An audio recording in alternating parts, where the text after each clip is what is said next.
2:28 remaining in the first period. 31-20. The lead is 11, and this is the Celtic basketball that they've known to play. What about the difference between the East and the West as far as the brand of basketball that were prevalent? Well, people say the brand of basketball is more physical, more big bodies like the Rulins, the McHales, those type. And they don't have those big centers out there in the Western Division. Very physical guys that like to muscle in.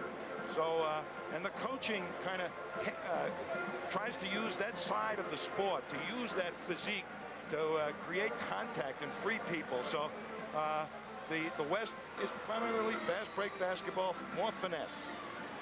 And as we look at Magic Johnson and Kareem Abdul-Jabbar, we want to remind you that coming up on Sunday will be Game 3 of this NBA World Championship Series. It will start at 3:30 as the scene shifts from Boston Garden to the Forum in Inglewood, California. The Celtics and Lakers, game number 3. The first team to win 4 games will capture the championship. And hope you join us Sunday at 3:30 Eastern Time as this drama continues. Well, Danny Ainge, Dick, has come off the bench and provided that 18-foot shot on 2 occasions.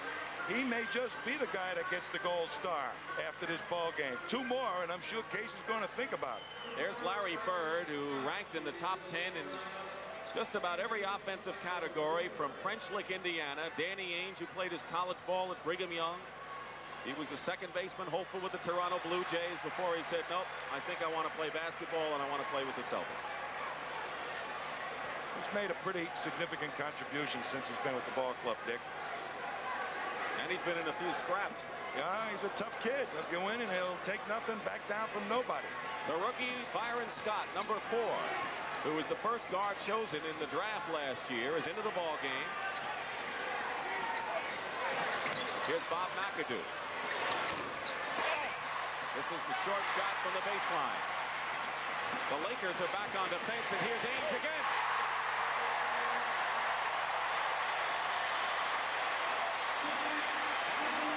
He has hit all 3, and the Celtics lead now by 13 points with under 2 minutes to play in the first period.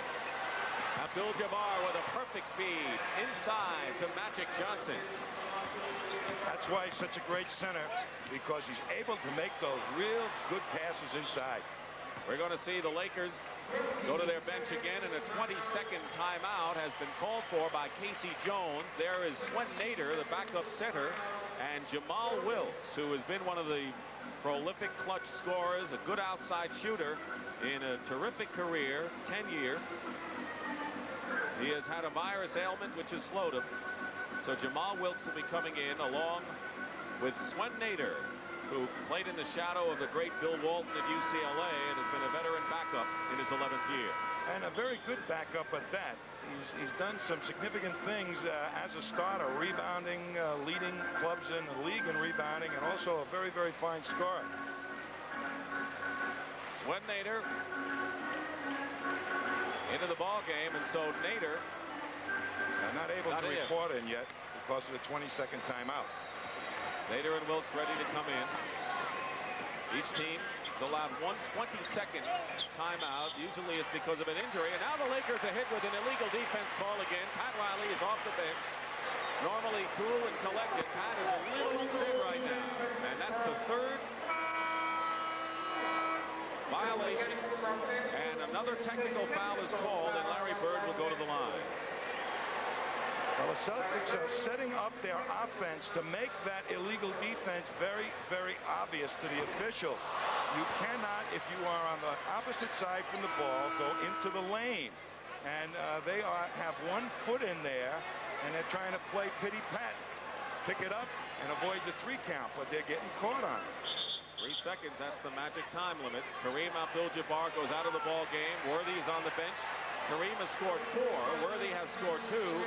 And so in an effort to shake things up, Pat Riley now, in essence, has his 2nd team out there with the exception of Magic Johnson, who's been the only one really shooting well for the Lakers. Well, Robert Parish with 2 fouls might be a good chance to get him out of the game.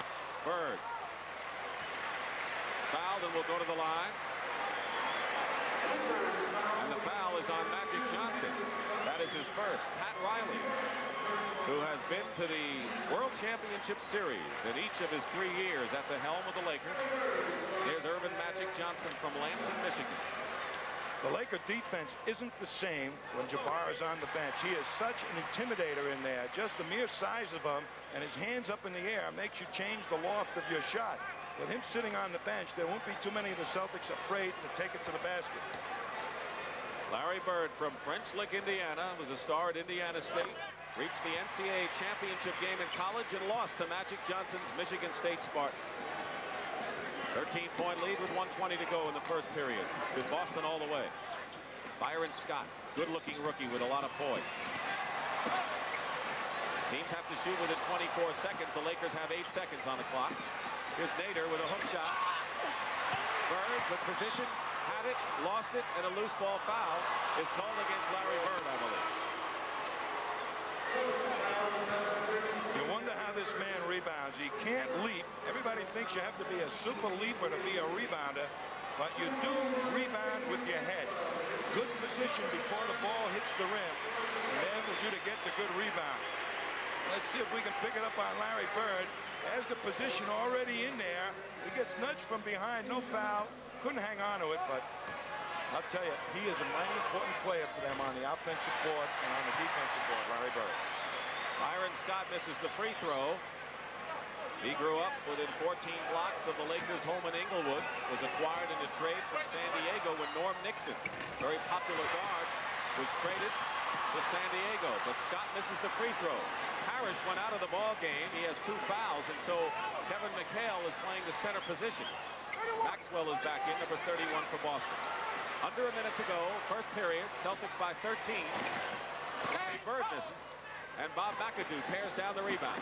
Here's Johnson. Johnson. And Johnson all the way. Magic Johnson with 14 first period points. And they're going to call Scott with a foul on Buckner at the other end as the pace is end to end. This is the kind of action we expect throughout the series. It comes up Magic up the court.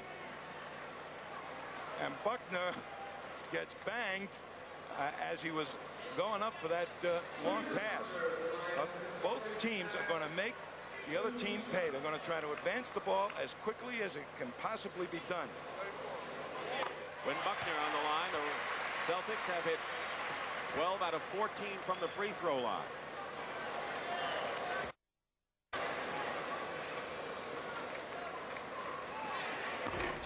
One out of 2. 37 seconds to go in the period. 36-24. Celtics have led all the way. Johnson against Ames. Here's Byron Scott. Byron Scott hits the shot. He's only a rookie, but he's not afraid to hit it. And Pat Riley told us yesterday, he said he's the kind of a player, he's not afraid to have his number called when the game's on the line. He's an excellent outside shooter. 11 seconds remaining and 10 seconds, and the Celtics playing for the last shot. Their lead is 10. At one point it was 13. And traveling call, and now the Lakers with 3 seconds will try to get off the last shot. Go get it, Buck. 3 seconds. Byron Scott travels, and no time goes off the clock. So now the Celtics with 3 seconds to go will try to set something up. He took too many steps down the sideline and trying to make that pass. You only can have 1 step. McHale, double team. And the buzzer sounds, ending the first period in which the Celtics have led all the way. And after 1 period, it's the Boston Celtics who trail 1-0 in games, 36.